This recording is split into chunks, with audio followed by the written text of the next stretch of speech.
So welcome back, everybody. This is Night Flight, and as you can see, Ole Dammegard is back, and I'm very happy to have him here. And yeah, Ole, how are you? And are you still in Bali? Still in Bali, loving it. Very, very grateful to be here, especially when the way things are going, because what we predicted, my sweetheart and I, seems unfortunately to be correct. You know, that Europe is going through a very difficult time, and people like myself are not very popular among the people that are trying to take over everything. So I am grateful I'm on this side. Yeah, and you have no problems with your let visa and no? No. Okay. And I think it's almost like I've become sort of like an ambassador for Bali because I speak so highly of Bali. S- Honestly, because I'm just in awe of this island and the people here, except for the traffic. But otherwise than that, I've never met kindness and gentleness like here, and so I'm super, super grateful. Yeah, yeah.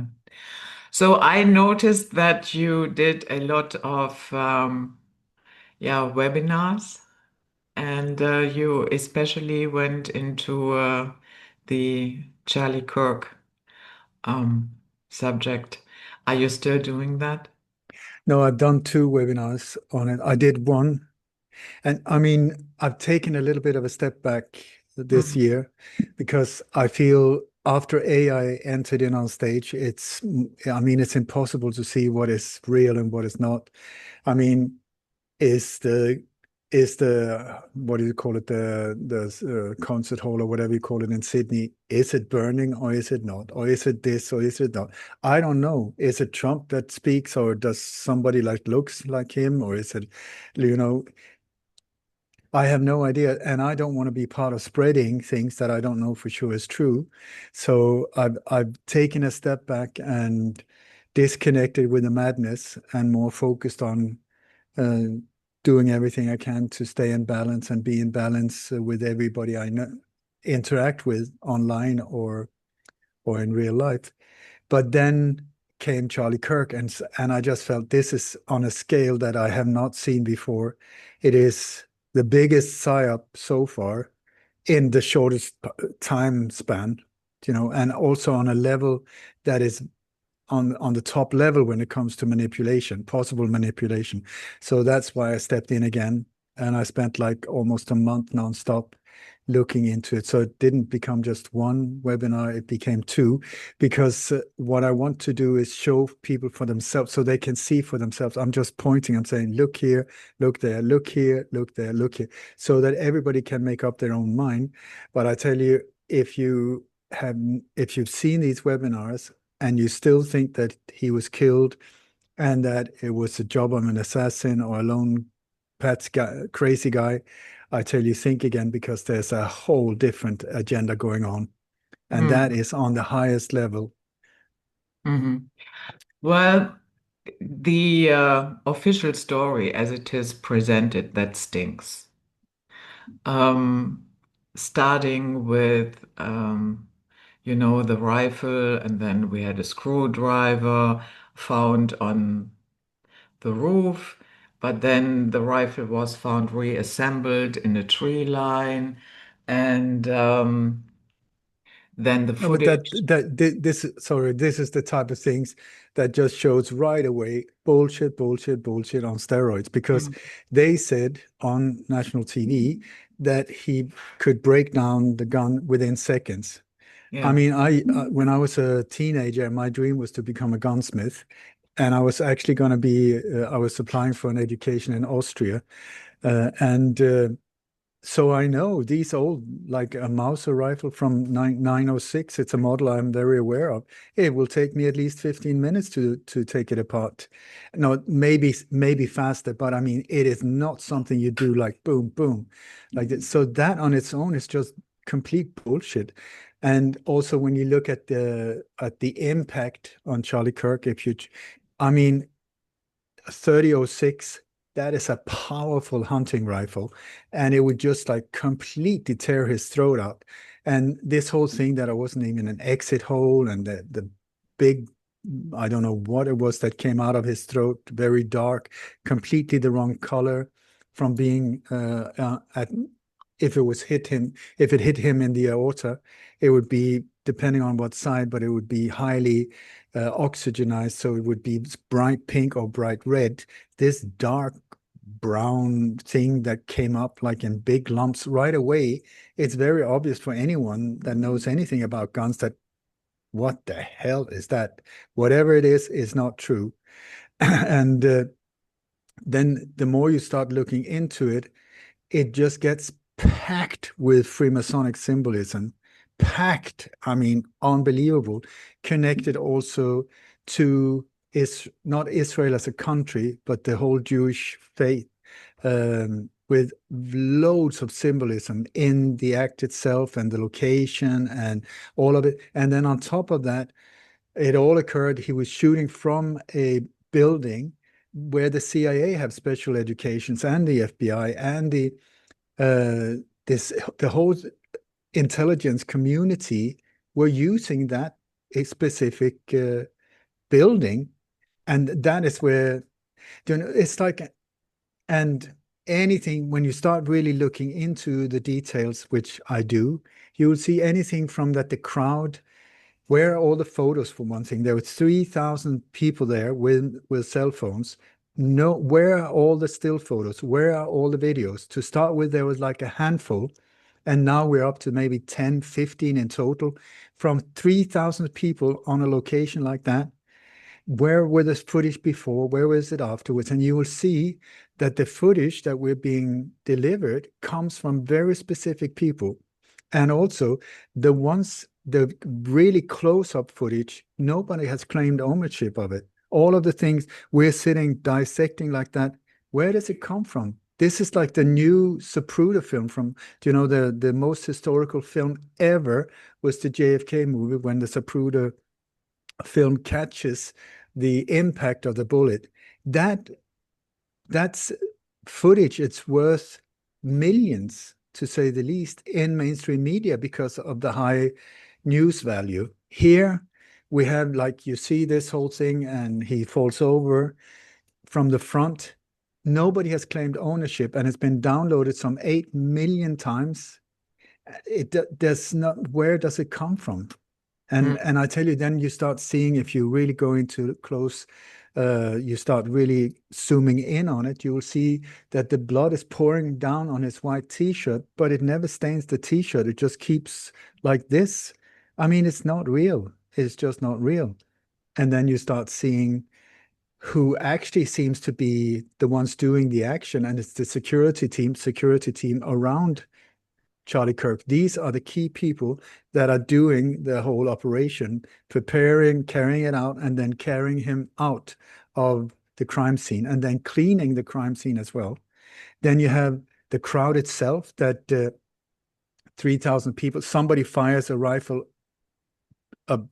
no, what do you say, behind, above them, I tell you, with a Mauser, that is a powerful bang, you know. So everybody would have just dropped like that and then turned around to look towards where the shot came from, where the sound came from. Nobody is doing that. Everybody's like, there's lowering like this, because this is a film set. It is like a film set. I've been on many movie sets as an extra, so I know when you have like background and then you have got the action in front of the camera. So you got special people controlling the crowd, and then they will say, okay, and action, you know, background action, go down, and action.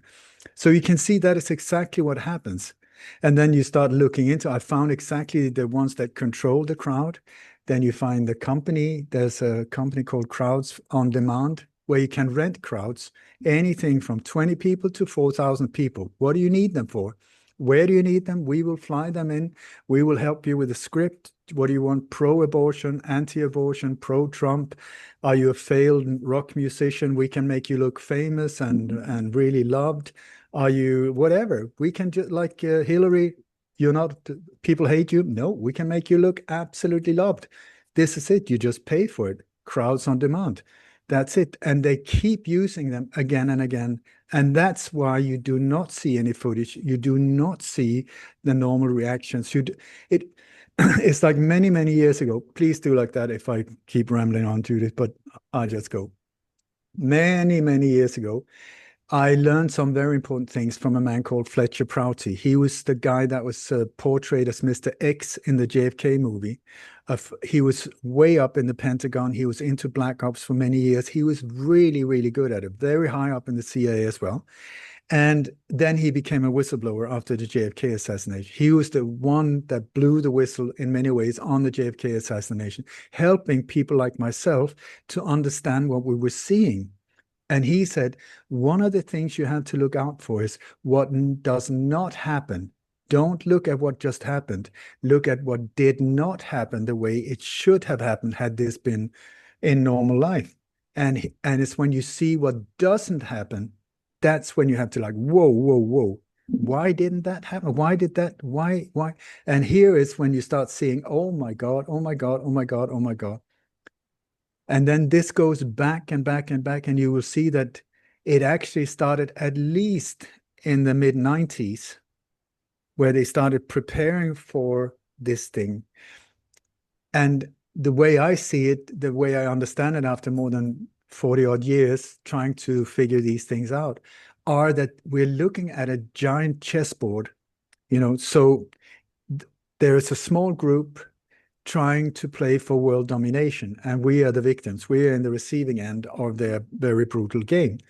And so the way that they see it is that there are very few, we are billions. They're in the thousands, we're in the billions. They're even fewer. So the way they can get to us is through manipulation, through mind games, through, just like the Mossad, the Israeli intelligence agency. I hate saying intelligence agency because it should be absolute mind dead psycho thinking agency, not intelligence. I mean, come on. Where's the intelligence behind what they're doing? Sorry, but here's another one for you. So when the way they very early on came to a conclusion was that they cannot dominate us as dictators. We're too many. There will be uprisings. There will be people who just say absolutely not. There will be all kinds of revolutions and stuff like. So they had to turn the game around. So what they're trying to do is through destroying everything, everything out of the ruins. Once everything is destroyed, out of the ruins, they will then recreate what they call the New World Order. And the whole idea is to destroy everything, complete chaos. And in that chaos, we will then welcome them as the savior for helping to stop the madness. But the whole thing is they're the ones who are creating the madness, that they can then, at any point in time, they can just say, okay, all operations on standby. The madness around us will just stop. And we think, oh my God, they're the saviors. That's the new messiahs. We have now finally got world peace. Absolute bullshit. That is the biggest trap of them all. So this is where you have to look at now when we're being presented like angelic personalities that are just like, hallelujah, coming in on stage. But in the background, you got all of these dark Freemasonic satanic things.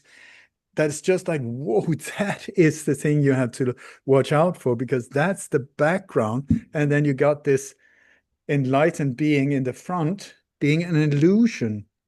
And this is, I would strongly suggest that what we saw with Charlie Kirk is that they're preparing us for at least a new vice president in the form of this individual that goes under the name of Erica Kirk. She is, through this whole operation, being now groomed into this saint-like individual that doesn't even look like the former Erica Kirk. There's at least two Erica Kirk. Welcome into this world of weird thing. And please watch my webinars on lightonconspiracies.com before you just think that, okay, this dude he needs a real good tinfoil hat. By the way, tinfoil hats really work as well. So that's another one they're taking from us. But anyway, So because a lot of the things I say about this thing sounds absurd and like absolutely what? But once you start seeing it for yourself, you see, oh my God, oh my God. So that's why I stepped back in on the arena Yeah, to do the. yeah. You mentioned Freemasonic symbolism. Can you give us two or three examples?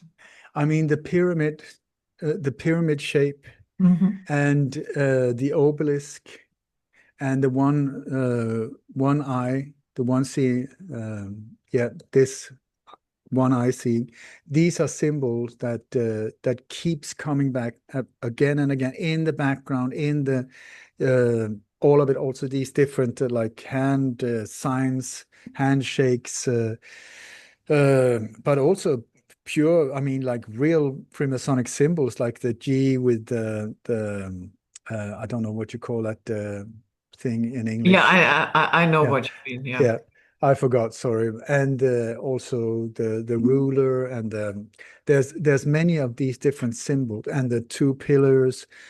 It's like once you start seeing how they are connected to their faith, which is connected to this dude down here, then you start understanding that, whoa, whoa, whoa, is this just a coincidence or is it part of a psychological warfare that is being aimed at us? Because we're talking subliminal messaging.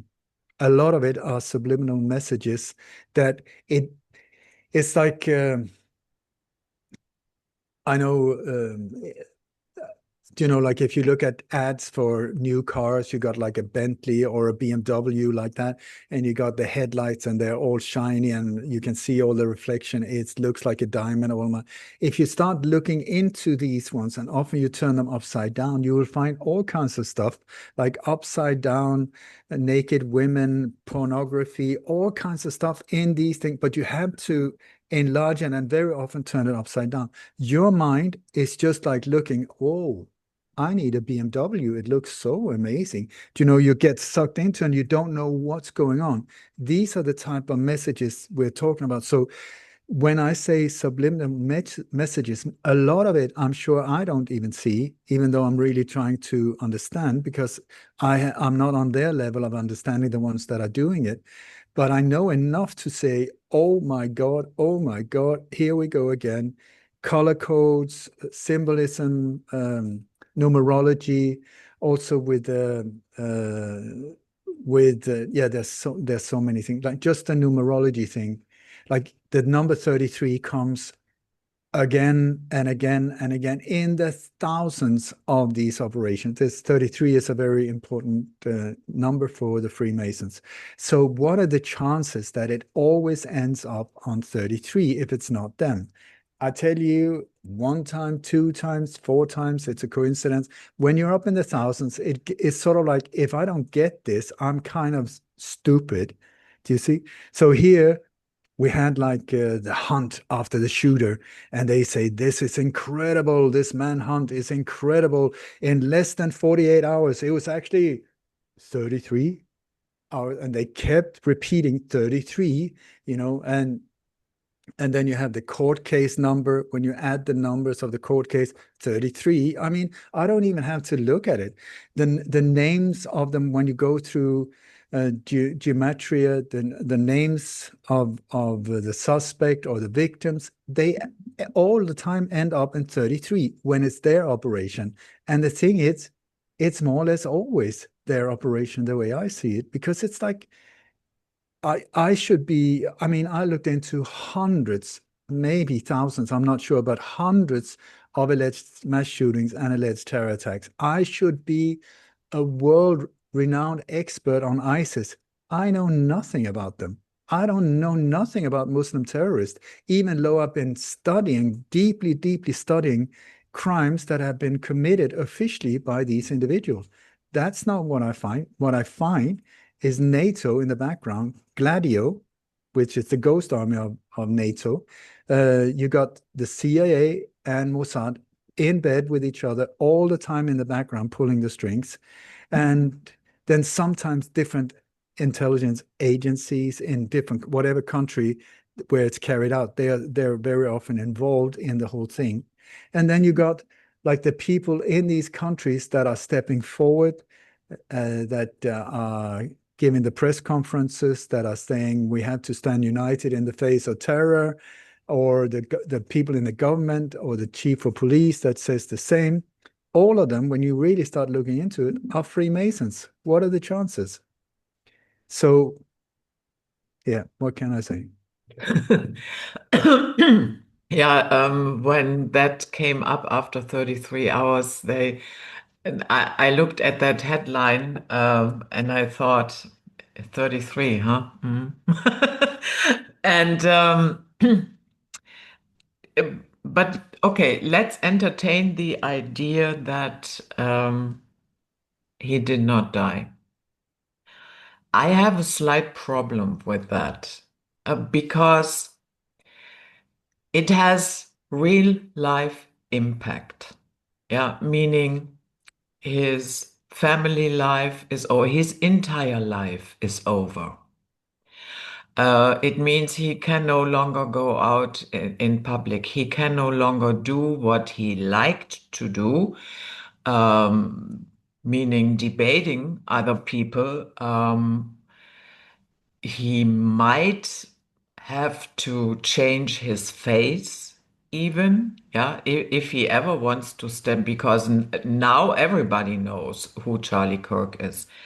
And so I have a problem with understanding what is the motivation for that individual when your life is impacted in such a way that it basically comes to a screeching halt. You know what I mean? I know exactly what you mean. And it's a very good question. It's a very good observation. And of course, like holy moly, if what we are being told is true, we've been told that Charlie Kirk came like this. He met his wife, Erica Kirk. They got married, they got children, they're this beautiful couple, and he somehow goes up very fast up in public on the public scene. I mean, how many years ago did you hear about him? Not that many years ago. And suddenly he was just like there in the spotlight. And then he starts mingling with Benjamin Netanyahu. They're pals. He's like best friends with Donald Trump and these other people. Like how did that happen? So let me just take you back a little bit. First of all, there are no public marriage certificate between Erica Kirk and Charlie Kirk. There are no birth certificates of the two of their children. None of the children's name have ever been published. There's no photos of the kids at all. Every single photo where the kids, they have the back of their head towards the camera. Fair enough if you're a public figure and you don't want that, fair enough. But otherwise than that, where are the birth certificates? Where are any kind of records around them? Then you start looking into Erica Kirk, and you start seeing that it seems like there's at least one or two before this final Kirk, this Erica Kirk that comes in after his death. They don't even look alike. Both of them are blonde. That's about it. When you start comparing images, it's like it's not the same person. Okay, so you look at Charlie Kirk. There's at least two Charlie Kirk, I would say three individuals. They do not, when you put the photos next to each other, they look similar, but not at all. One has like quite long teeth, one has very short teeth, one is a bit chubby. I mean, the weight can go up and down, but when you look, they look Charlie, yeah, for sure. Then you put them next to each other, like, what? Please look at my presentation and you can see for yourself. So anyway, in 1998, there was a movie called Snake Eyes with Mm. Nicolas Cage. Okay, so this movie is about a politician that gets assassinated by a sniper. His name, Charles Kirkland. Okay, okay. So he gets shot right in the neck, exactly in the same location as Charlie Kirk. Charles Kirkland gets assassinated identically. On what date? On the 10th of September. Identical date. Okay. So the thing is that they're in a stadium, a boxing stadium. That boxing stadium is designed more or less identical to the memorial stadium of Charlie Kirk, where the boxing thing is in the movie. Okay.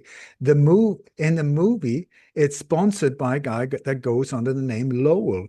That character is based on Donald Trump. And the symbol for Lowell, and in the background, you can see there's a one eye, the Freemasonic one eye is sort of circling around the boxing arena where it says Lowell Pace. Okay, so that one, according to the database on movies, is based on Donald Trump. It was recorded in Donald Trump's Atlantic City, the Taj Mahal, big hotel. That's where they recorded the film. And so the boxer that is boxing when the shooting occurs, the whole idea is that the boxer falls down and pretends to have been knocked out. He fakes a knockout. And that just makes the public go, what on earth? And they sort of like go wild. When in that chaos, that's when the shot is fired. So the name of the boxer is Tyler, and his what he's called is the executioner. Okay, so Tyler is also the name of the shooter that they claim shot Charlie Kirk. There's a mathematician that have made calculations of what are the chances that all of these things would fit in. It's 3.62 trillion. One in 6 point, like you being hit by lightning is 1 point something million. This is trillion. Do you know how many zeros that is? Okay, so I got another one for you in that movie. So there's a blonde woman, just like Erica Kirk, in a white suit, just like Erica Kirk, that sits next to Charlie Kirk when he's shot. The actress that plays that role, his name is Carla Luigiu, I think. Carla Luigiu. She is right now on part of a new movie called Head of States. Okay, and it got live, went live on Apple TV in June or July this year, where she's playing Vice President Elizabeth Kirk.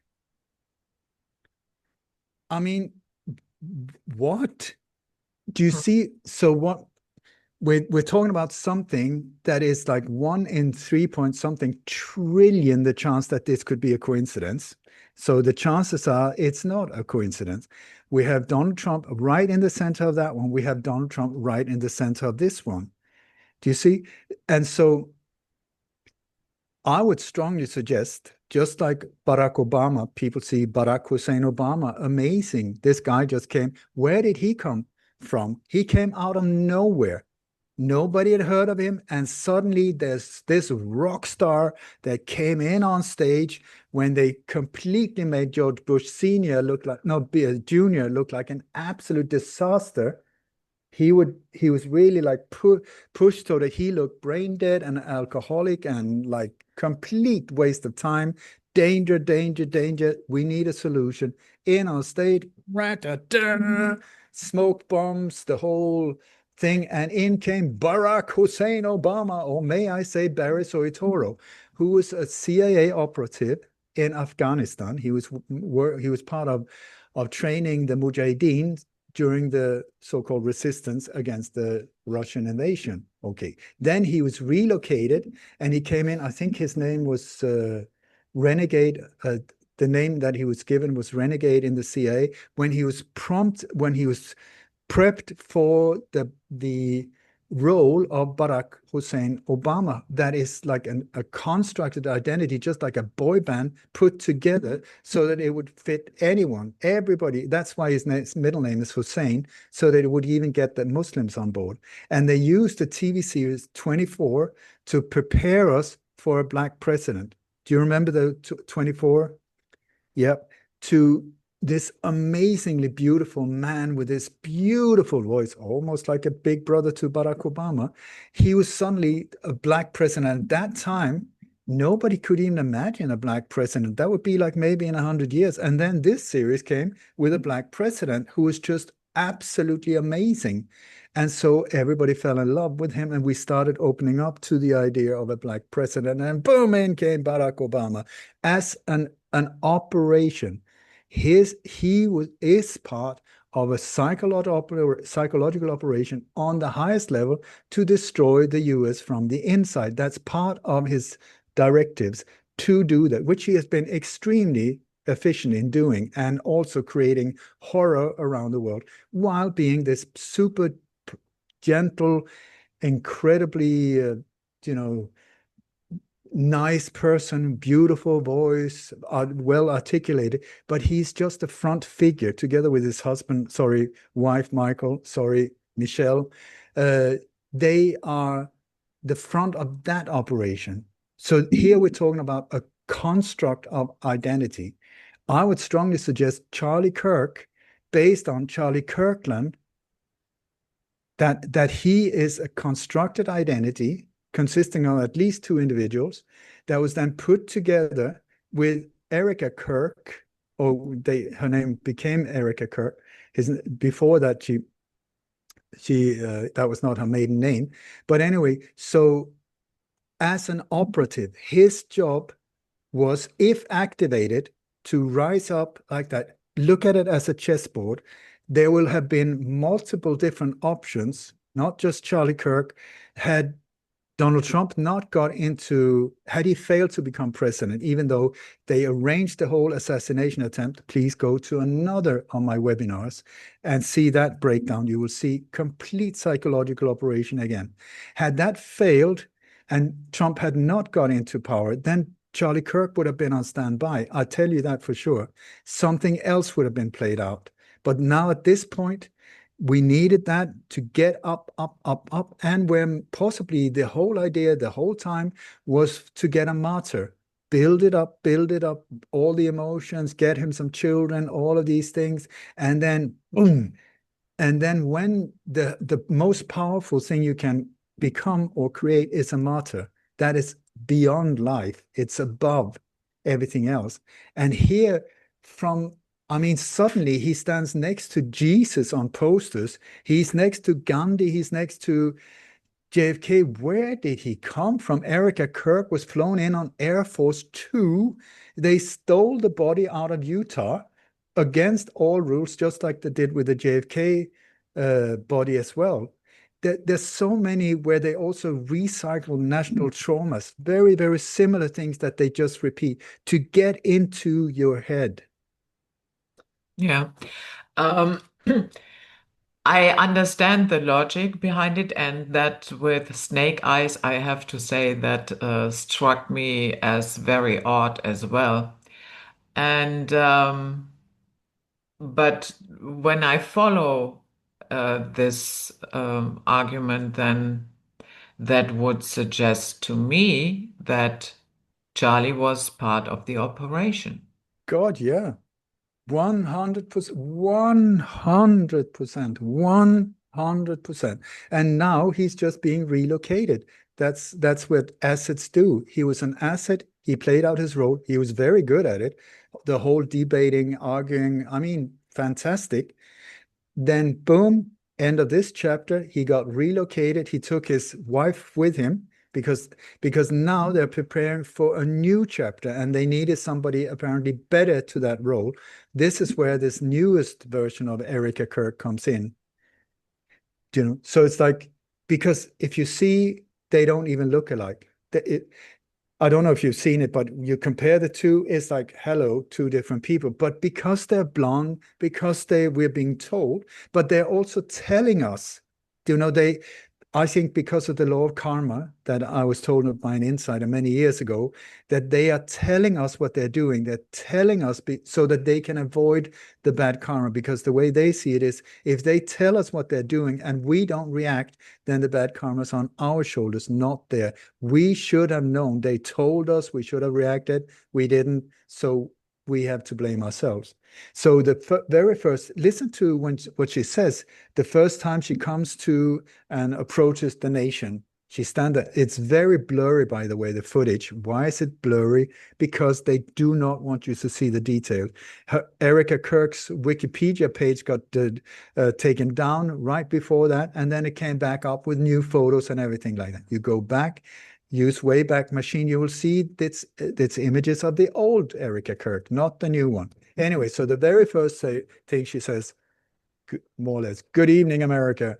My name is Erica Kirk. Charlie Kirk is my husband. Is my husband." She does not say was, she says is. You go to charliekirk.com, which is the official website, his website. There's a message saying, "We're very sorry, he's passed, he's dead," whatever. The rest of the website is still in present. Charlie Kirk is the founder. He is this, he is this. They haven't changed any. They're not interested in any of the hunting down of the who did it or anything like that. It's present. Then you have the whole memorial thing. Okay, they put together that in 11 days. 11 days. Okay, I tell you, if you go to your local authorities and you ask, "I want a permit to build a dog house," that will take more than 11 days. Here, when you look at the level of sophistication that was there, with lights, with pyrotechnics, with music, with the whole, just the security for someone like Donald Trump on that level takes normally at least up to three weeks for the Secret Service to come in, check out the areas, check all of the coordination, the design, the layouts, the coordinating with the TV channels, the camera footage, the layout companies with the lighting, security, building stages, just this whole thing, the transport to get people there. There was 80,000 people, they claim. Just the transport and the hotel things and all of that to organize that in 11 days, I call bullshit on steroids, because this is what we've seen before. When the Parkland mass shooting, high school mass shooting happened in Florida, similar operation, very similar operation, absolute build. I've taken it down in detail, great detail, where you can just see this is just not true. This is just not true. This is just not true. And within, was it 3 weeks? I don't even think it was that, but in a very short time, they arranged for a mass event in Washington, D.C., very central. I mean, just the security of that thing, if they had been suspecting any kind of terror, activity or threat or whatever, that would have taken forever. All of the buses, all of that was arranged beforehand, all of the lighting, all of the stagehand, all of these things. And so a friend of mine contacted Homeland Security, and she just says, to God, I have the email. I have that in my PowerPoint as well. His name was Sergeant Earhart and I got his number, everything from Homeland Security. He said, so he's just given the answer, the question, "Could you please check when the permit for this whole event, when that was given?" And he said it was given some 4 months before this whole thing happened, several months before this whole thing. And so the thing is, that was arranged in just a few weeks, but the permission for this thing was given months ahead, because that is what is needed to pull a thing like that off. Here we have that this whole thing seems to have been booked. The Arizona Farm State Stadium was booked in May. That's like 4 months before this happened. They say, to start with, like when we were looking, because things like that I look into straight away. Who booked it? They said it was privately booked. We can't give out any details. Okay, fair enough. That's how they cover these things up most of the time. Then it turned out that no, there was an RV event, but they were so kind that they canceled that where they had and just gave it to the whole Turning Point organization, which is Charlie Kirk. Then it turns out that it was actually Turning Point that had booked it, Then Candace Owens, who was a friend of Charlie Kirk, Mm, who is a beautiful individual. I don't know if she's into anything. I mean, she's doing a lot of good, I think, even though question mark, she's married, apparently married to a Jesuit priest, which is a bit of a like, concern when you get into these areas. But anyway, for me, I think she's a very honest and so she calls the White House and asks them that to call the White House, when you look at an operation like that, where the White House seemed to be right in the center of the whole, that's like calling up Al Capone and say, listen, can you swear that there's nothing fake going on within the mob? Do you know, it's like these are the last ones. You should find the truth, the whatever proof first, and then see where that leads you. mm.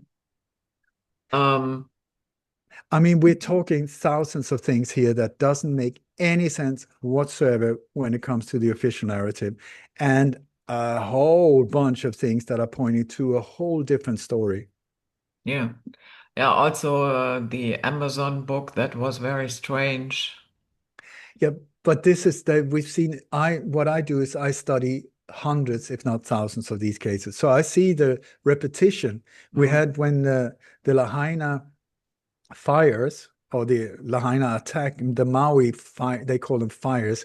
They were directed energy weapon attacks on these islands carried out by the US Space Force that, by the way, was reassigned by Donald Trump. Here we got that dude again with a strange hairdo.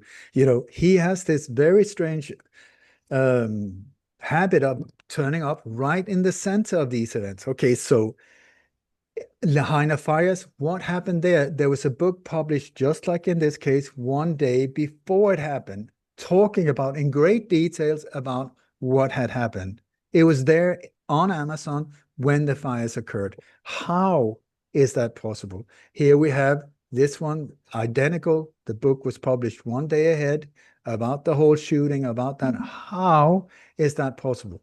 Then they say, no, it was published actually right after, but then somebody, the author, went in and manually changed the date to an earlier date, which you can do if you self-publish. But why would anyone manually go in and change the publishing date? One, it makes no sense whatsoever. But it's this type of nonsense answers that in a normal legal court case, you would just be like, come on, you can do better than that. I mean, that is so obviously a lie. But here, well, apparently that is so. mm. So Yeah, about Erica Kirk, and I saw what she said during that event. Um, when she said, he is my husband, okay, you know, you could also argue, okay, it's very fresh. Maybe in her heart, she still yeah. feels married to him. So, but that turning point didn't change anything. That is a little bit weird. I think that should have been done by now. That it's not everything changed the next day. That is understandable. It takes a little bit of time, but they should have pulled up a special site that says, yeah, okay, he was the founder, and then maybe a little bit about his life. But what I found very, very irritating is when she said, I forgive him. But Because forgiveness, at least in my world, forgiveness requires that there is also repentance. You know what I mean? And at this particular point, we don't have anything from the alleged shooter. And so this statement, I forgive him, based on what? Willy-nilly, because it's expected of you, or what? no, no, no, no. This is a standard thing they've done for many years. It sounds so beautiful, but Mm, what they're indirectly saying is calm down. Don't feel your anger because they know we were the one pulling it off. So they're trying to calm you down that they don't want lynching against themselves. They want people to just go lame. That's why they keep saying this whole thing. It's been done so many times. When a mass shooting happens, we have to forgive him. We have that. That's not what they're saying. They're saying you fill your heart with forgiveness. Stop feeling this anger. Stop feeling all of these heightened emotions. Be like us. You can be, just forgive them. Let it go. Let it go. That I think it's part of the psyop because the whole forgiveness that I've seen like at least a dozen times Yeah, after mass shootings yeah. by crisis actors. Mm. Yeah, and of course, we don't know who wrote that speech for her. Yeah, All I'm saying is it would not be my natural reaction to that. If somebody shot my husband in front of my eyes, I would not go on stage a couple of days later and say, I forgive him. Mm-mm. nor would you. Especially not if if there was no conversation, if there was no, no show of real repentance or anything. But I find that very, yeah, artificial, staged. It is. Mm. Then when she comes in on stage, I mean, she comes in like a rock star with big flames and pyrotechnics and all of these type of things. And then Donald Trump is standing there, welcoming this grieving widow. What does he do? He hugs her and she sort of like melts into him like they were lovers in a very odd way, I think. And then he turns toward the camera and go, have you seen it, Doc? What on earth? That's called a white man overbite. The only time I've seen him do that is when he was together with his buddy Jeffrey Epstein many years ago. There were photos when they were standing, and he goes like Yeah. this. It's called white man overbite. But also when you look when she's coming in, she stands next to him. He does like this. He points up. We're back to the psychological operation. When he points up, red light comes down. That is in their way of seeing it satanic. The red like that. So he does like that, boom, red light, and then boom, it's transformed into like this divine golden light that surrounds both of them. But first red light, boom, then the golden light. And then he said, look up like that. And she looks up all starry-eyed and like tears coming up, but with a big smile. And then she does this one or this one, which I tell you, this is the devil's horn. Yeah. She does like that because this apparently means love. But really, really, or are they just saying this, but confusing us with this one? I mean, who would do a thing like that on? It's just bizarre, Mm. bizarre. And then they had geo collecting mass data of 177,000 cell phones in the area when the memorial happened. Once again, I ask you, when you look at the memorial, when you look at when the camera is fading like that, look at the background. That looks AI generated if I've ever seen anything. I tell you, I don't trust that event at all. Where are all the photos? Where are all the still photos on Facebook and stuff like that? I went to this memorial. We took photos like this. We were in front. There's no photos at all. There's no videos except from the official one. You go figure, 80,000 people with cell phones. Would they not have filmed anything? Would they not have taken any photos? I ask you, is that a natural way of things unfolding or is it not? Mm. Yeah. I mean, people take photos of their hamburger, and here Yeah. is like a very Latte emotional, macchiato. yeah, latte macchiato, and this is like a water glass, hoo. And then they go to a thing that is that emotional, such a big thing in their lives that they manage to get there and they paid entrance and or whatever they did. I mean, it's a big thing. It's a big thing in their life.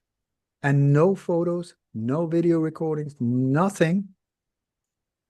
It makes you wonder. Then you have these, I don't know if you've seen like Donald Trump's wife and Erica Kirk, they're singing this duet. Okay, look at the orchestra in the background because that is AI generated, I tell you for sure. Look at the people in the string section. It's like this even when there's no strings like this. And but it's beautiful and it's so emotional. And Donald Trump and all of these dudes are sitting there like this, like if they'd seen the messiahs themselves. Okay, so they're on a stage all in blue and the incredible lighting and stuff, all of it looking very like pyramid shape, the whole thing. And then above on the stage it says vivo in mass. The whole thing over the stage is vivo. What does vivo mean? Vivo in Spanish or Latin means I live. Mm. It's in your face. It is in your face all the time. They're just pushing it on us because I think this whole thing with the law law of karma is that on a scale like this, they really need to push it on the same level to show it. It's so obvious, you know. So indirectly, you have to thank them because they're helping a lot of people to wake up. Yeah, they have this somewhat bizarre belief that if they are telling you, regardless how, be it through advertisement, movies, TV series, whatever, that karma does not affect them, but that's nonsense as well. I don't know.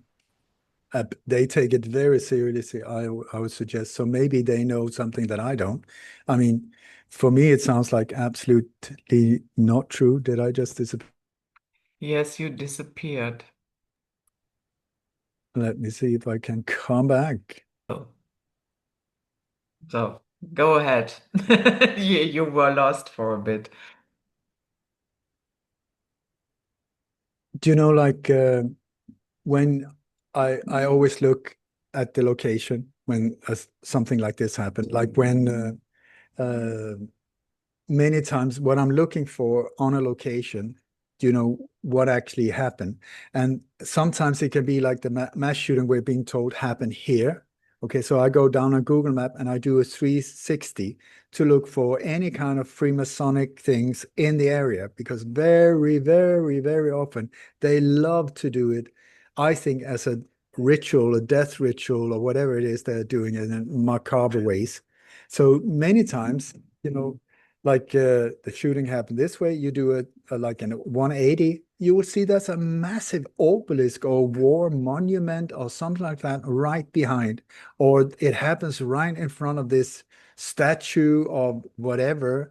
And these things I would suggest are sometimes maybe a coincidence, but not all the time. And very often when you start looking into what that monument really is, it's all the time connected to death, death, death.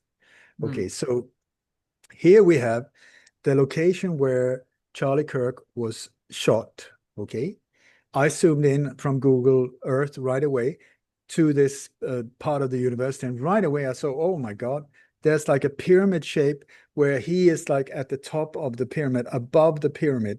But the whole thing is there like this. And why they do these things, you have to ask them, but they're very much into this geometry where you have these Freemasonic like pyramids and arrows and whatever it is. So very often pyramid shape. So we have that exact thing there. We have the location where Charlie Kirk was shot. That's called the Hall of Statues. It was just like a little space. So I'm like, why would they call it a hall of no, hall of flags? Sorry, hall of flags. So why is that? And I've asked, and they say, the university say, no, it's an international center that sometimes they put all the flags there. Okay, so it's an important little spot. Can we put it like that?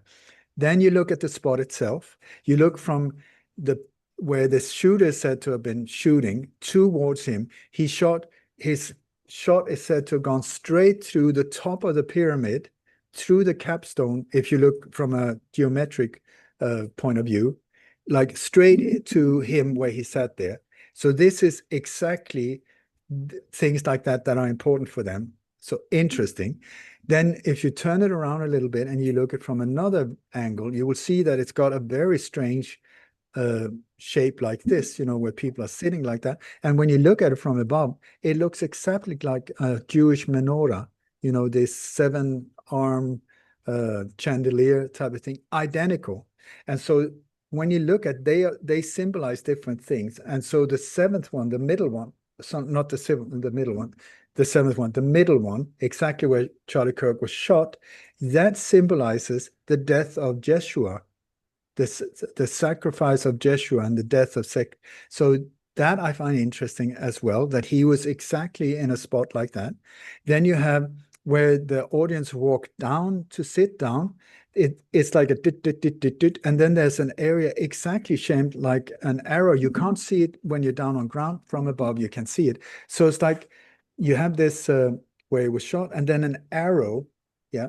And so that arrow, I asked GTP, we calculated the what that arrow was pointing towards, and Chat GTP, I don't know if it's correct, but said that arrow pointed straight toward Jerusalem and the Wall of Tears, the Wall of Tears. What is it called? That very famous Yeah, wall. where they pray and Exactly. the wall of mourning or something like that. Yeah. Exactly. Okay, so that is also a very, very strong connected to the Jewish faith symbol in that whole thing.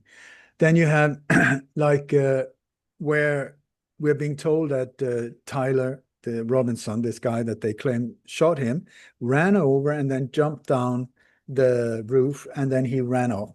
One thing you have to ask yourself, who moved the camera? This is a stationary camera for a parking lot.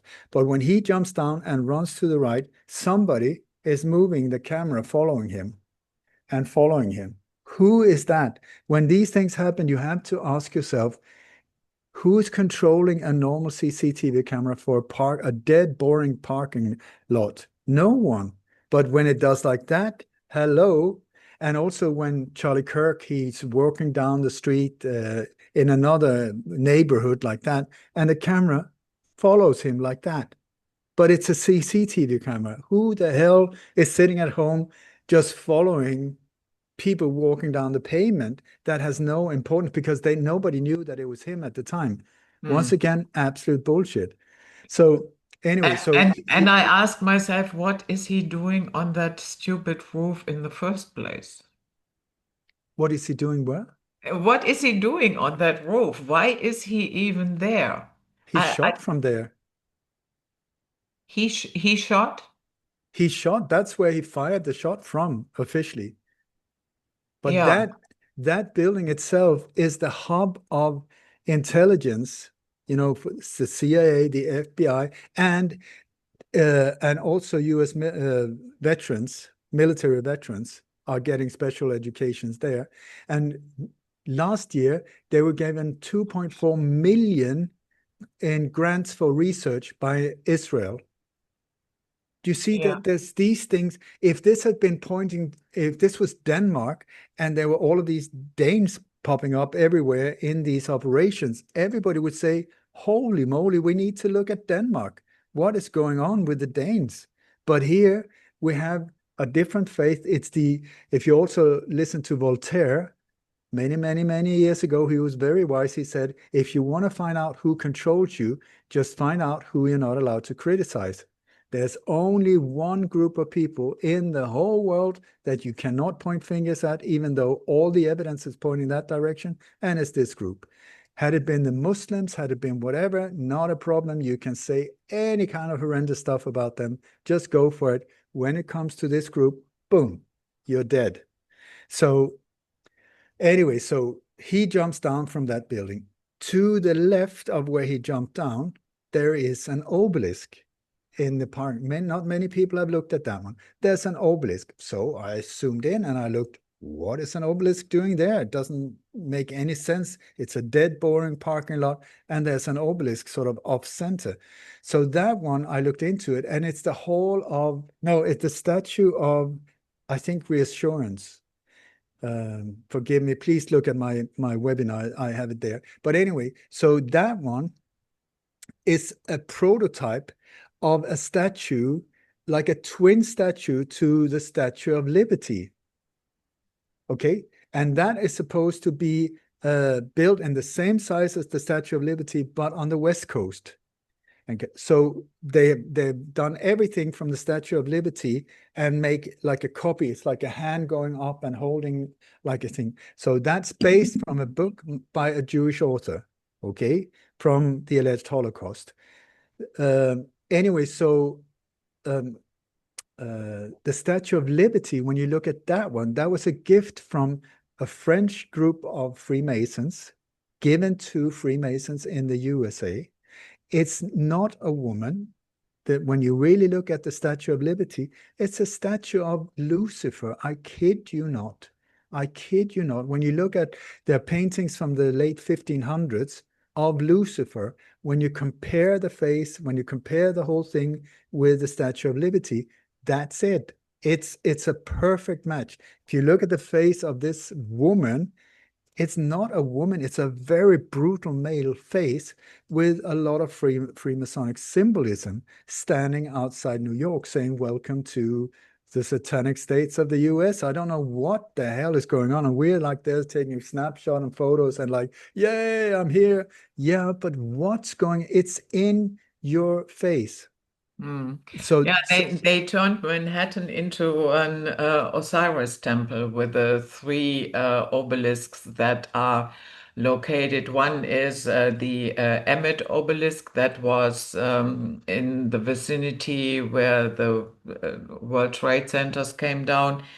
Then you have one up north, and the one in the middle that is the one that Mr. Vanderbilt brought in from Egypt. And mm, because he financed this entire operation himself, he had the privilege to decide where it will go, this particular obelisk. And that is behind the, or is it Museum of Modern Art? They also have a huge display of Egyptian artifacts and so on. So he placed it there. And when you look at these three obelisks, it mirrors the Orion belt, and that is Osiris. And mm, then when you go from that Emmet obelisk further down into the harbor, then you um, meet the Statue of Liberty. And some say it is ISIS, but I get what you are saying. Yes, I find it too. When I looked at, when I was there in person many years ago, I also thought that she has some, yeah, she, but at least the statue has some very male features. yep. Yeah. Have you ever looked into in in connection to your research into Project 2025 with the Heritage Foundation and so forth? Mm. Um, I'm just mentioning this. I mean, there are people who are speculating they are going to turn America, that's the long-term goal, into something that would resemble The Handmaid's Tale. And the Foundation is also connected to Opus Dei. And we have seen a lot of converts to the Catholic Church Mm. recently. Candace Owen converted. The Russell Brand converted a little bit longer ago. JD Vance converted, and Tucker Carlson is thinking about it. So there is something going on with the Catholic Church as well, that I cannot completely put my finger on it, but it feels weird. There's in the so-called New World Order, what they want to do is destroy everything. And I mean, they've succeeded a lot. Anything from education to gender to culture to nations to languages to you name it, they want to destroy it, destroy, destroy, destroy, destroy, and mix it up and pour in yogurt and just stir the whole thing so that all of it comes out looking the same gray mesh that is perfect for a powder keg, that can easily be ignited and explode. So, so in this whole chaos thing, we have also the destruction of religions. So what they're Mm. doing, they're burning churches, they're burning mosques, they're destroying religions, because the whole idea is a one world order, a one world digital currency, a one world army, the US Army and NATO and the United Nations troops, there as an army to control us, not to protect us. It's all the time about a central government controlled unit, but also they want a one world religion, like where all the religions will be destroyed, which you can see strongly here.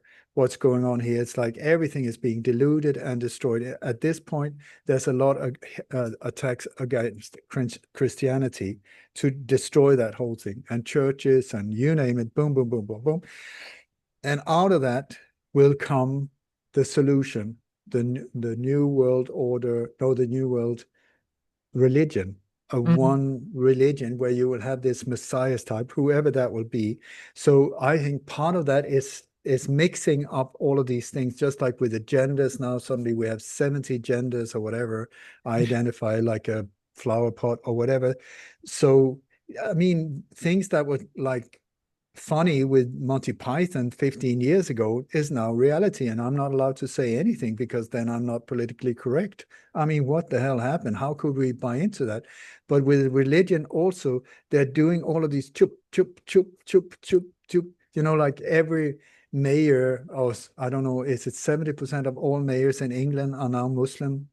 And now the Christians become Catholics, and the Catholic, it's like I don't think people are turning their backs on Catholicism that are part in this operation, because the Vatican, the Jesuits, the whole shebang there, Opus Dei, all of these are very connected into dark, dark, dark. So so it will be towards them. There will be all of these things pointing towards them as something positive, and destroying what is their enemies, like in this case, Christianity, will be destroyed to promote this whole thing. So I don't think it's a coincidence at all. You will see there will be a lot of more following in these footsteps. I don't think that we will not see it as people converting to become Muslims. I don't think that at all. On the other hand, you would be all of these people being promoted into high positions that are Muslims. I want to say that this is not a Muslim operation.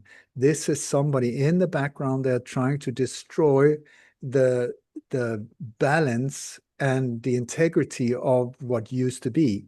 So in many countries, these people who are appointing them, who are allowing these transformations of nations by immigrations or by creating wars. Look at, I mean, if there was a problem with refugees, it's very easy. Stop bombing their countries. There will be no refugees coming from that point. But you have all of these NATO operations that are going in, bombing the living bejesus out of these different countries.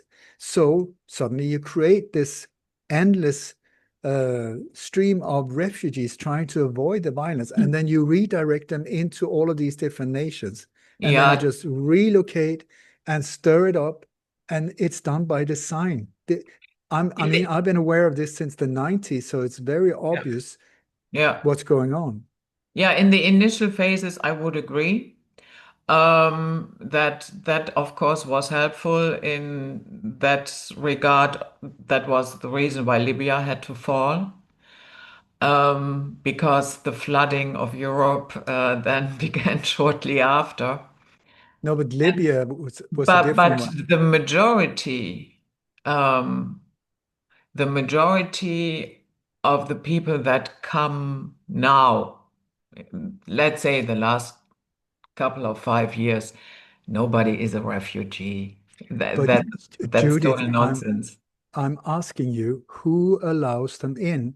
Who sets the rules? Yeah, yeah. Who makes it so that an ordinary citizen of whatever country, this is the same agenda in all different Mhm. Western European countries, most Western countries, who are setting the rules so that the normal citizen of that country is being pushed down and in very difficult financial situations, and it's just in a very, very traumatic lifetime. And then people are let in for no reason whatsoever, given all of these things, a lot of money, a lot of I mean, I'm listen, I've helped to smuggle people out from Iran to Sweden. So I'm not somebody that is saying that is against foreigners. Or I mean, I'm a foreigner myself in another country. But what I'm saying is when it's done by design, so to create all of this frustration around, you see, like, I've been paying tax my whole life, and look at these ones here, they come and they get a new car and they get a new apartment, and look at me. That is, who's deciding it? It's not the refugees. It is somebody in the background setting the rules, opening up the borders to create this mayhem. So the thing is, I would strongly suggest the problem is not your neighbor. The problem is who's setting you up, both sides, because it's not fun either coming as a foreigner into a country and being hated for just who you are or what you look like. They are not hated for what they are, but I speak now for Germany, where I live. We have on average between 70 and 80 knife attacks per day. The phenomena of gang rape was never a subject here, and that is why they are hated. They are not And hated, and anybody who is, here and works and contributes something to society, and who is just behaving in a normal way, uh, those people have no problems here. Yeah. But and the Judith can violence that came with that group, that can no longer be denied. And I completely agree with you. And it's the thing is, this is not something just in Germany. It is in every single country where this is being Yeah. played out. So I ask you, have you checked every single attack that you read about? Have you gone there and get it confirmed that it actually happened? Because I have together with all us other people in other countries, we've just taken one newspaper one day and said, okay, let's just check this out and make sure that all of this is true. And I tell you, 95% of the different violent cases and rape cases were not even they didn't even happen for real. They were manufactured in mainstream media in these countries. I'm telling you, I am completely against violence. I'm all for peace and harmony and equality to everyone, black, white, Muslim, Christian. I don't care. I see you as for what you are. But when you see, I would strongly suggest that we are in the receiving end of a propaganda machine the size of Manhattan. We've never, ever experienced anything like it. And that propaganda machine is set to create chaos, hate, division, separation. This is what it's done. How do you do that? You do it by pumping out these type of things. And it's in such a flow that you do not have a chance to really check it out.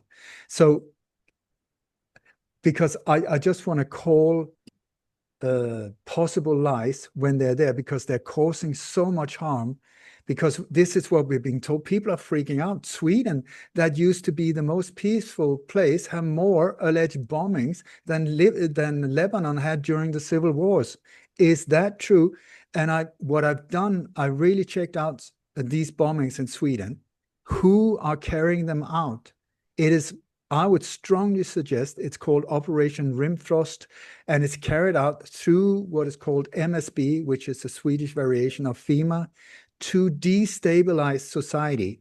They call it society disturbances. They're they're doing like this on a daily basis, so that people don't even dare to get outside anymore. They're like freaking out. But who is creating the mayhem? The weapons that are being brought in, first of all, where did these gangs come from? They were let in by design, I would strongly suggest, because before the rules said if you had any criminal thing or anything like that in your background, you're not welcome. Suddenly, that just changed and opened up, and we got violent individuals coming into these countries. It's the same in every single country. So how did they get weapons? In Sweden, most of the weapons that are confiscated or used in crimes comes from the Cold War Eastern Bloc. Okay, so I was contacted some years ago by the wife of a politician up in the north of Sweden, and she said to me, "Are you aware that we had just 3 big truckloads of weapons delivered to our little town up here in the north of Sweden?" She said, "Where did they come from?" And it turned out they were sent up from Poland up to that little town in northern Sweden. And then she said, suddenly they just disappeared. They were there to be destroyed. Why would Poland, that has like a steel industry where they could just melt the whole thing down and make something useful out of these weapons, why would they send it to Sweden? So these weapons that were up there suddenly just disappeared. She said, we don't know where they went. Okay, so these weapons are the weapons that would then, we have several sort of like really scandals coming, where it turns out that these weapons are being distributed by sources inside the police into the gangs, Mm. into the gangs to create chaos. Yeah, It is I, it I I don't doubt that that is happening, Ole.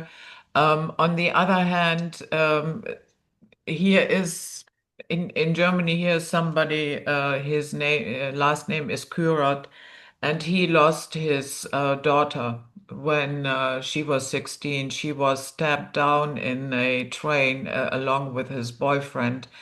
I don't know, with 40 times or Oh something. God, Yeah. yeah. So, and he is somebody who went public and he talked about it, his feelings, what life feels like, and on and on. And I recently saw an interview with him, and he uh, confirmed that not everybody likes to go public, he said, but he is in contact with at least 300 other families that have the same fate. Yeah. And they are in contact with him, and they ask him questions. How do we proceed? And do you have any suggestions how to deal with the psychological pain, and on and on? So it is not all staged. That No, no, cannot no, be. no, no, that's not what I'm saying. Mm, I'm saying that the stage is set to create violence. yeah, Okay, I and agree. then they set it up. I guarantee you, I've never heard about a German court case, but I can guarantee you how it's set up.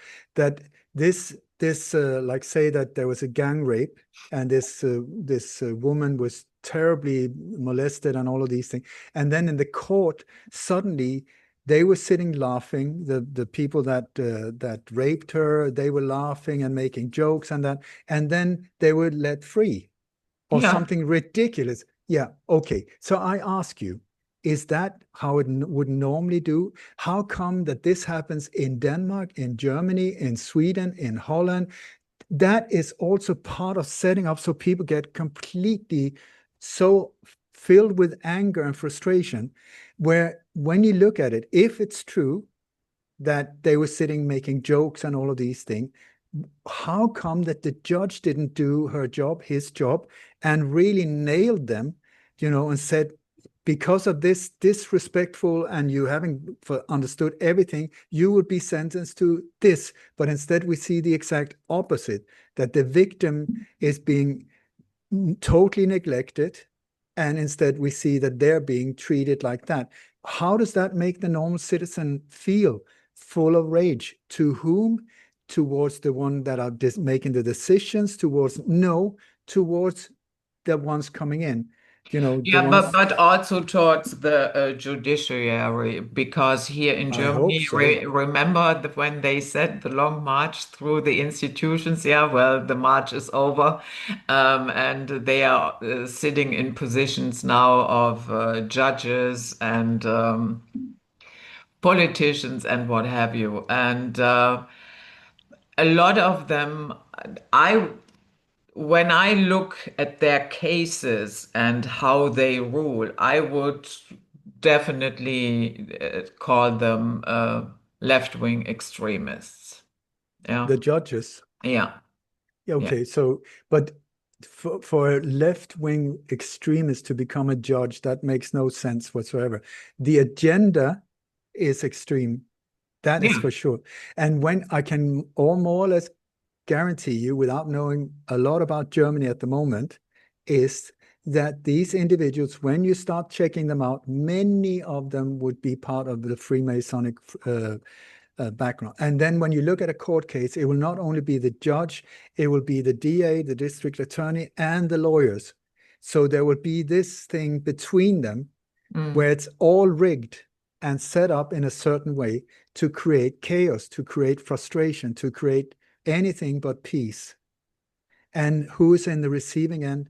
Normal people. The suffering is always among the normal people. So I just think we have to look through the illusion that we're being presented and aim our our anger and frustration to where it belongs.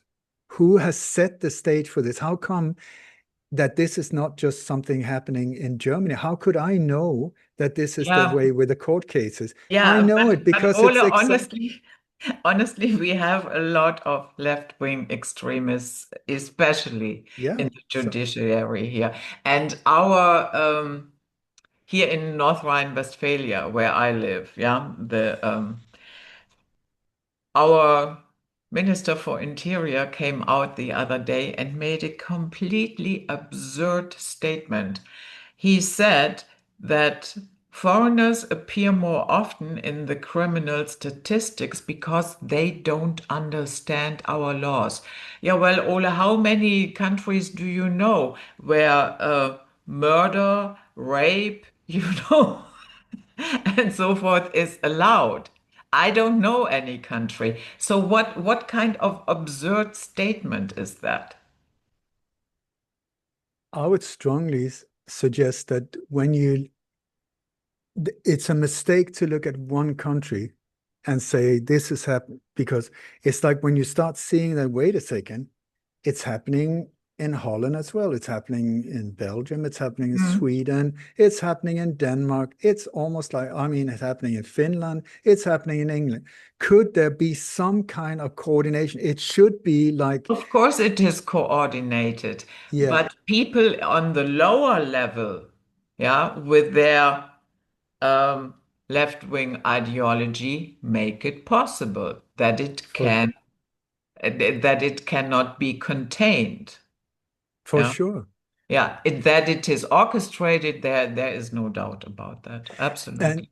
and this is where, unfortunately, when you look at politicians today, through the World Economic Forum, Klaus Schwab, these people who have, for a long, long time, since at least the 90s, been preparing what they call young global leaders. Hmm. A lot of these individuals have now moved into these power positions where they are loyal to that, which is indirectly the New World Order. They're not loyal to you.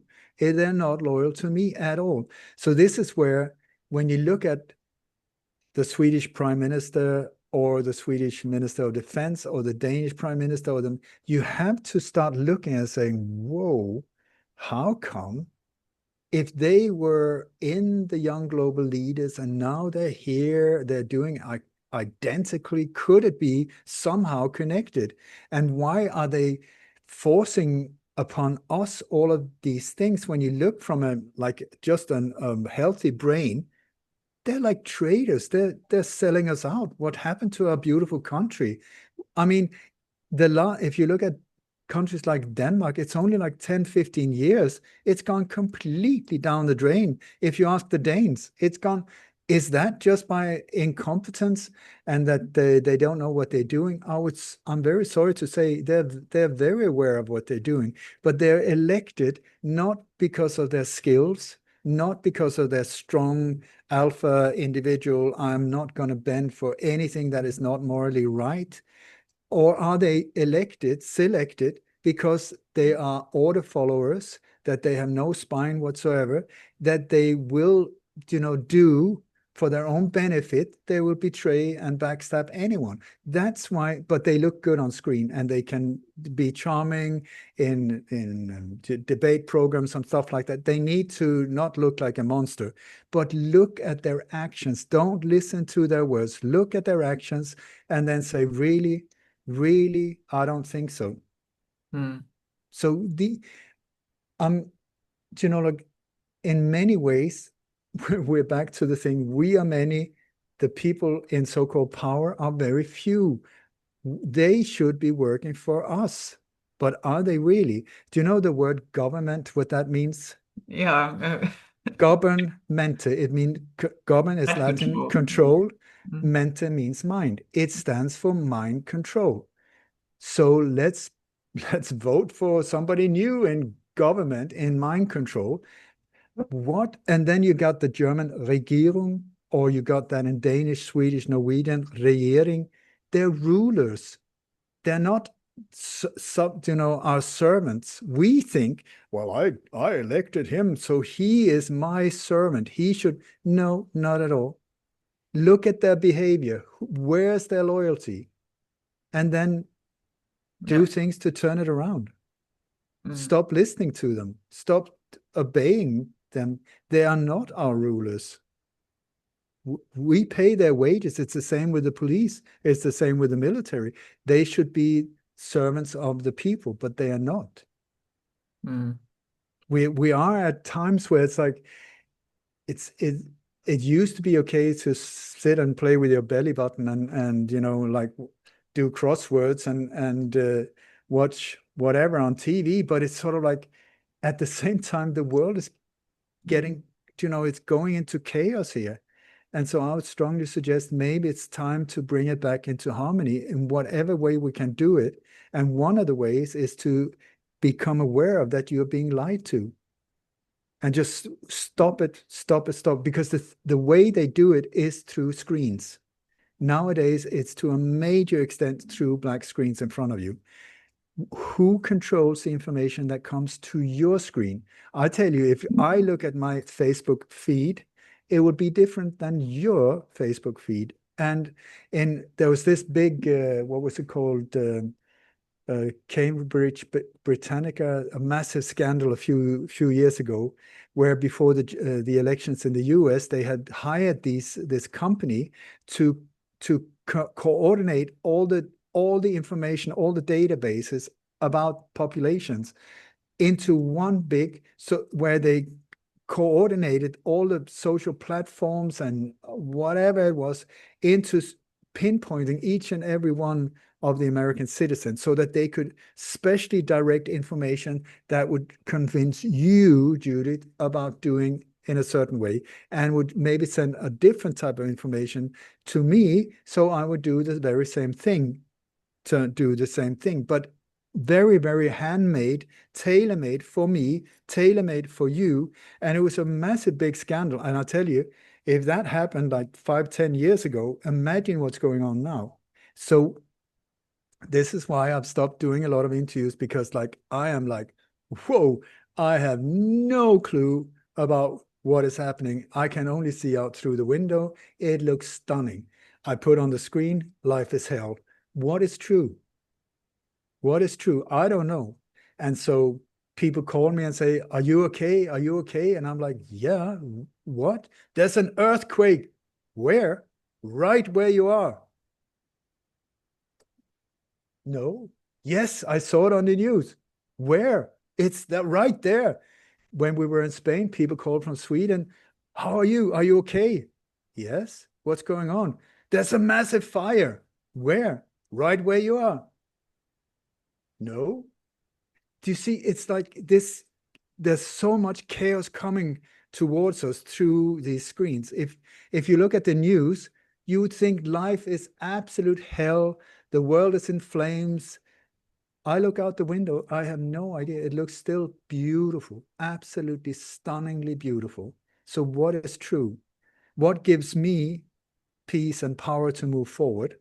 Focus on the screen. Oh my God, even more death and destruction, and our life is over. Just give up, pull down your pants, give surrender. Yes, please rape me in the name of freedom, whatever. Or I look out, I get the power back? And I say, absolutely not. Whatever they say, I'm not doing it.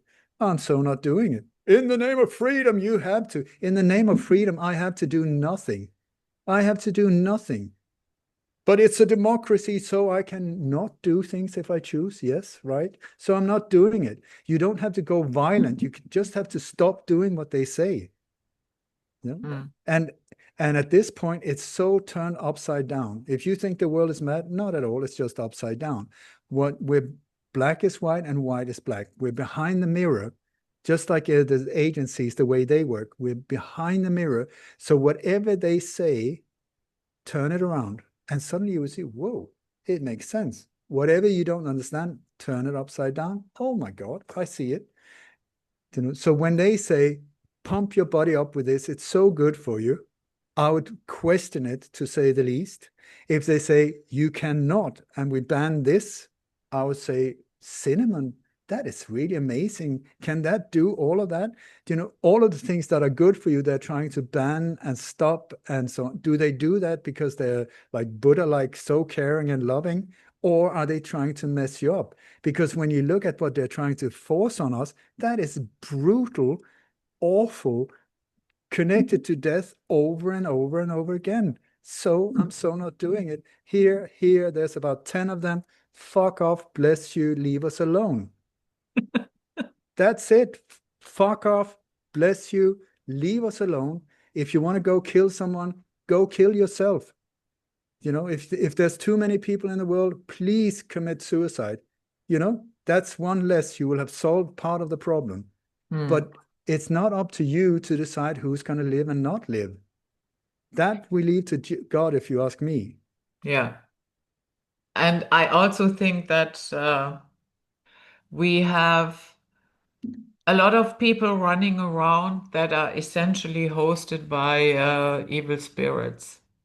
There is some type of behavior that I cannot explain any longer. I No. give you one small example. I told you I watched the what is going on in Africa and now recently in Madagascar. So we have we had these huge demonstrations, and of course, a lot of people were arrested. And then sometimes you see a lot of people in one row sitting on the sidewalk, and the police is in front of them, meaning they have collected them already, split them from the herd, and then they are waiting for the car to move them to the police station or whatever. I saw the same scenes in Kenya with live streams that Kenyans were doing themselves. And in Kenya, one of the policemen brought out the whip and started whipping the people who were sitting there.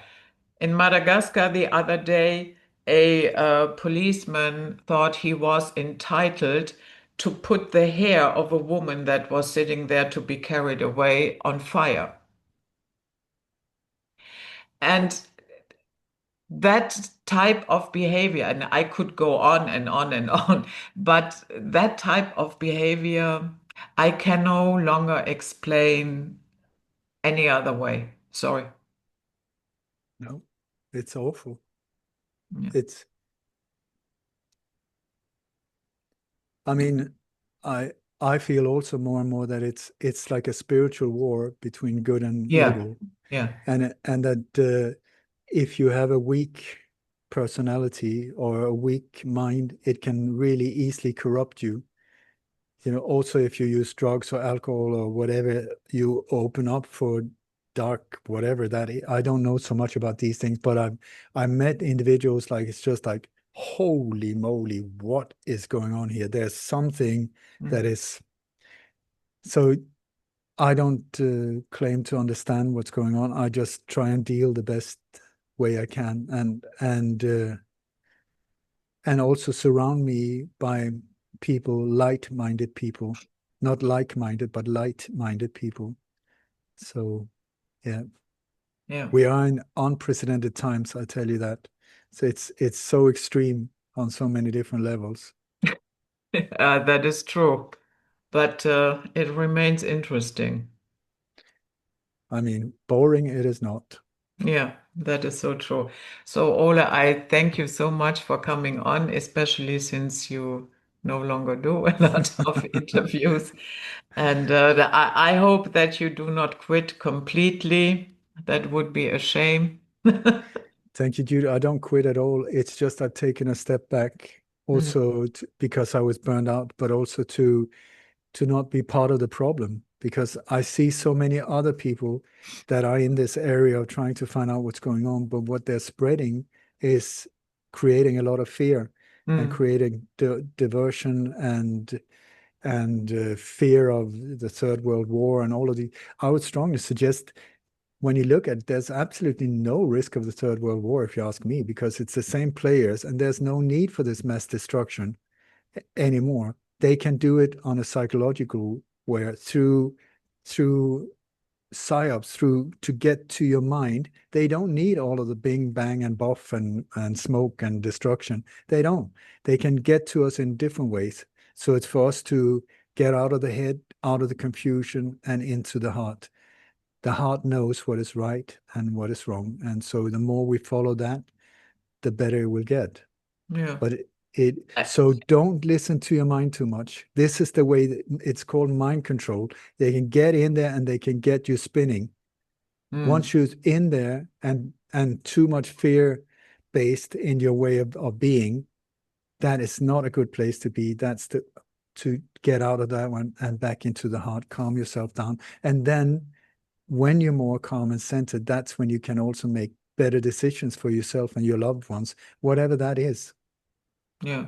And if people are in constant fear, they are easy to manipulate. So Plus, easy. they will willingly pay more taxes to Yay! For stay your safe. protection. Yeah. It's always for your protection. They're so caring. Oh, they're so kind. So, but when these people that are suggesting all of these wonderful, whatever it is that will cost you your dear life or whatever, are they living the same way? Are they following the same rules? Are they doing the same thing? Absolutely not. So why follow someone like that who says one thing, does something else? Watch their actions, follow the ones that are walking their talk, you know. Easy, words are easy, actions are difficult, you know. So follow the true leaders, whoever they are. And Yeah. this is one of the big joys I've had on my journey because I've been going through a lot of hardship, be standing up like this. But on this journey, I met incredible people along the way who have been standing up in their truth and gone through hell, I tell you that, but purified themselves through fire. And these individuals are amazing to be around. Mm, So beautiful, so beautiful. yeah. So make yourself proud of you, whoever you are. You know in your heart what's right to do. So stop whining, start shining. That's you can quote me on that one, and go out there and be the change in the world. You know, the one you want to see, just like Gandhi said, you be it. Don't wait for anyone else to do it. You know there's something, I should do this. There's this little voice, this would be the right thing, but I don't dare. Okay, but that is the time, here's the time to maybe face that one. And if you do it, I tell you, behind that fear is a diamond. So go look for that one. Yeah. Uh, Perfect final words. And again, I thank you so much for coming, and we will see you on the next one.